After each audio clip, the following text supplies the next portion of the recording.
All right, everybody, welcome back. We're going to try something different this time. Hell yeah, check it out, Devil Horns. We are going to do a voiceover this time. This video, I had some other stuff playing in the background so I could just kind of find my groove. And I wanted to see what a voiceover would be like. So, one thing that I haven't showed in my previous videos is that usually I cover up these projects with plastic afterwards. It just kind of helps keep everything contained, and like the little microclimate, humidity, temperature, and everything right next to your project kind of helps keep everything right there. Helps the glue cure a little better. It just makes me feel better about it. This is a newer shop. If I do end up having any like roof leaks or anything, that the drips from the ceiling aren't going to destroy my brand new important project. So yeah. Anyway, on to the actual project that we're doing. I'm just gonna put on a couple strips. I wanted to show you all the process of me, from start to finish on applying a new strip on this thing. Just so if you're building one, you will know exactly what to do, or hopefully. Right now, I'm just taking off all the clamps from the previous glue up. As you can tell, it definitely takes quite a few. So don't try this at home if you don't have a large selection of clamps, because you will find yourself running to the hardware store to purchase a full set.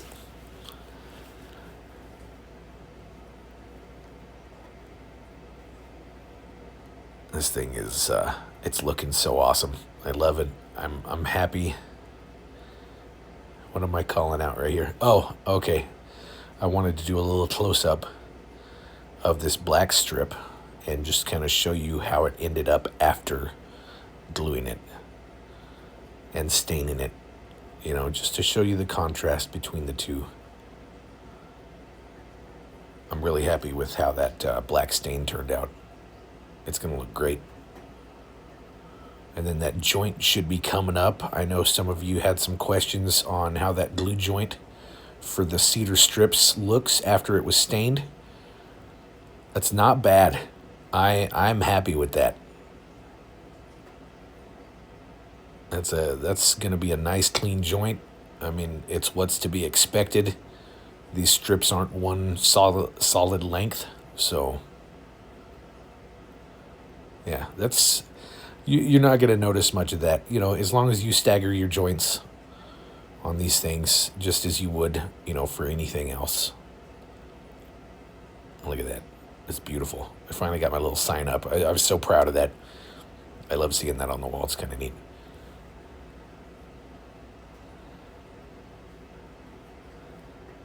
So just looking at the strips, gonna get those little edges cleaned up.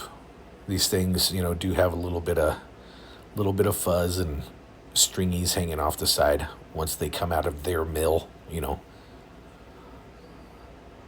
So we'll just do a little cleanup on those, get that joint glued up, and get this thing laid in place.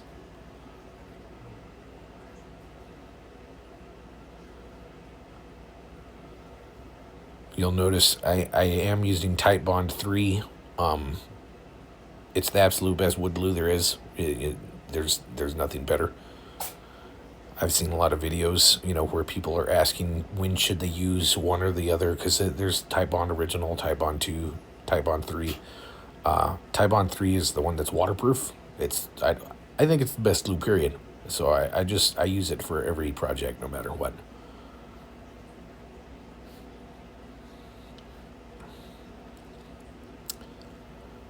Okay, let's get that hair out of the way.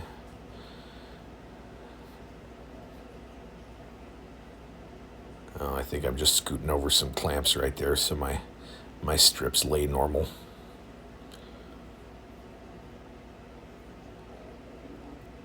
A little bit of organization before we finish or proceed.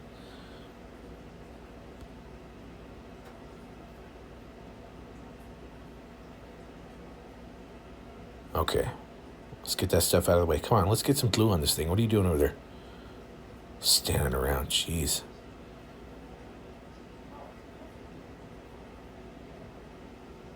Okay, yeah. Clean up the little end. Let's spread a little glue on there. Come on. Somebody's got to make money. Jeez. How slow can we go, guy?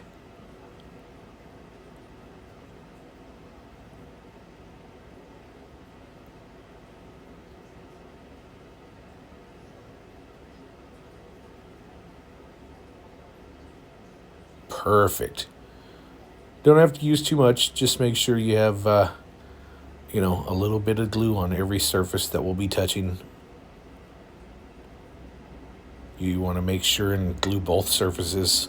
Don't just put it on one. Don't wait for the glue to spread itself out. You have to be responsible for that part.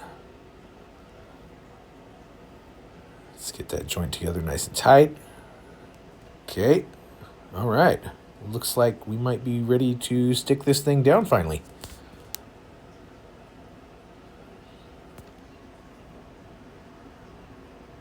There we go. Okay. We're gonna start making some progress here. I like it. Oh, finally. Okay. Yeah, let's get some glue on that guy. I'm not spreading a ton of glue on this. The nice thing about Tide Bond, it's amazing glue, so you don't have to flood everything with it, but you do want a nice even coating. That's all it takes. I mean, you don't have to see it dripping out of the edges of your joint. If you like that sort of thing for validation that you had plenty of glue, by all means, that's fine. But just a nice even coat on either side does help. You'll notice on these cedar strips, I'm only applying it to one side. It's a pain in the butt trying to cover the one side that's rounded, like the cleat side of these strips is kind of difficult to brush glue on just because it is a rounded surface. So I am putting all of the glue on the cove side. You can see right there where I'm brushing on the side of that black strip. That's the actual cove side. That's the indented side that the cleat or the round side of your other strip will mate into.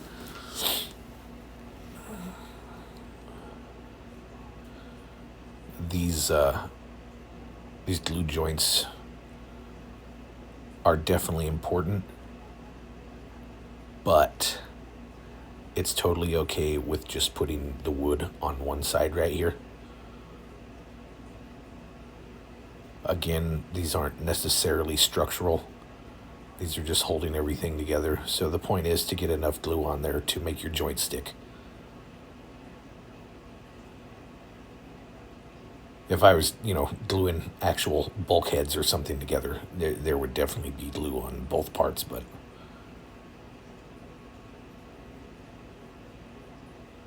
you'll see. As you're going through the project, you'll learn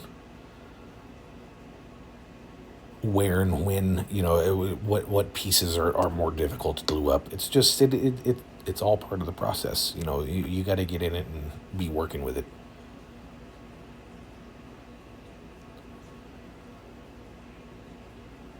But I just slowly work my way from front to back, making sure that, the whole inside of that cove is covered in glue.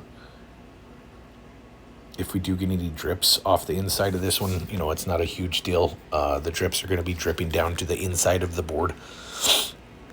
I guess if you're worried about weight, to the nearest half ounce, then you probably don't want a lot of drips, and you're going to want to go through there and clean them all up with a sharp chisel after you get this thing broke off the billboard and flipped over. Of course you can take time and go through there and clean all your little drips out.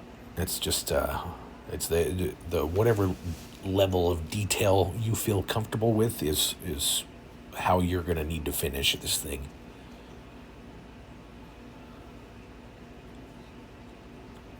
I'm going to try to incorporate quite a bit of detail in this just so you all can see, what's possible to be done. But by all means, I am no expert. I am not an artist. I just really like to build stuff. So I'm really glad you guys are watching, by the way. Thank you. That's kind of cool. I find this stuff interesting, so.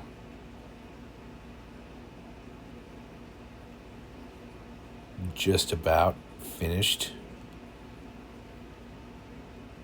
putting the glue on.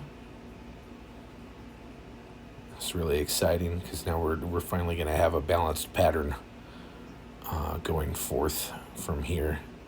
And I have done some more strips since making this video, so I'll be sure to put up, the latest progress. And I'll be doing another video, an actual live video as soon as my cedar strips come in. So be looking forward to that. I'll be unboxing some more new sizes of cedar strips.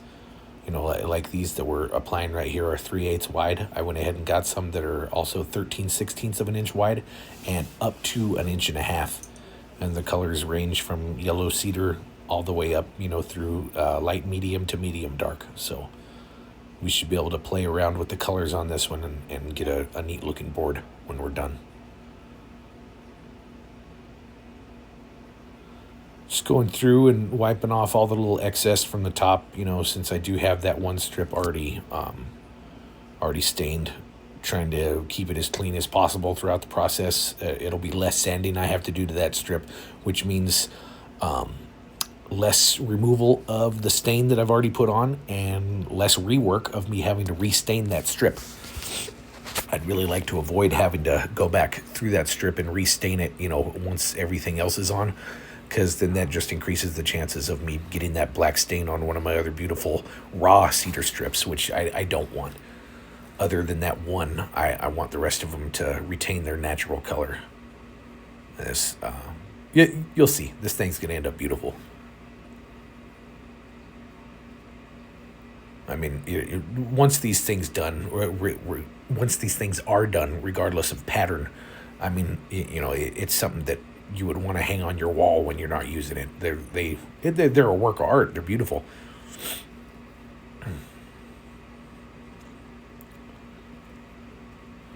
Okay, just getting those first clamps put on, making sure that the strip is laying flat. You want the bottom side of the strip making complete contact with the bulkhead that it's resting on, or rib section that it's resting on. You also want to make sure that it's fully seated in the strip that it's getting glued to. So the strip that's already glued down, and depending on which side you started with first, either the cove or the cleat, you just want to make sure that the new strip is fully inserted or mating up against its opposite before. So I'm just going through here, putting on all the clamps, making sure everything's lined up and good. Once we get all these put on, I'll come back through and put clamps in between all of the bulkheads or ribs. If you haven't seen some of my previous videos, I'll just touch on some of the structural names on the inside of this paddleboard, and they're basically the same names that transfer over from boats, or I'm transferring them over from boats. I'm not a pro master journeyman paddleboard builder. Maybe one of these days I will be. But anyway, the two outer edges of this paddleboard would be the chines, CHINE, chine. Your center section is what I would like to refer to the spine. And then each section that is perpendicular to the spine would be a bulkhead. A bulkhead is a wall on either side of an open space inside of a ship, or you can call them ribs. Some people refer to this as like the skeleton. Other people would refer to this as like, the main inner structure of the paddleboard, whichever. But as we're going through, I'm just making sure all these clamps are pressing down on top of the spine, and that those 3 strips are all laying flat across the bulkheads. Just making sure everything's good to go. And then, like I said, I will come back through and put a clamp in between, or put a clamp on the strips in between each bulkhead. And that will just make sure that the strips aren't bulging in between the other clamps. We want to keep all the waviness out of this that we can. Take all that wave away. Let's cut off the excess down on the other end. That way our strip will lay flat. These little bow saws, these little hand saws work great. Make sure your blade is really sharp, or you can splinter that cedar pretty easily. The other thing that works well is like a multi-tool or an oscillating saw. So you can just hold the strip in your hand and buzz right through it with that multi-tool blade. You'll see that in some of the later videos. It works pretty well.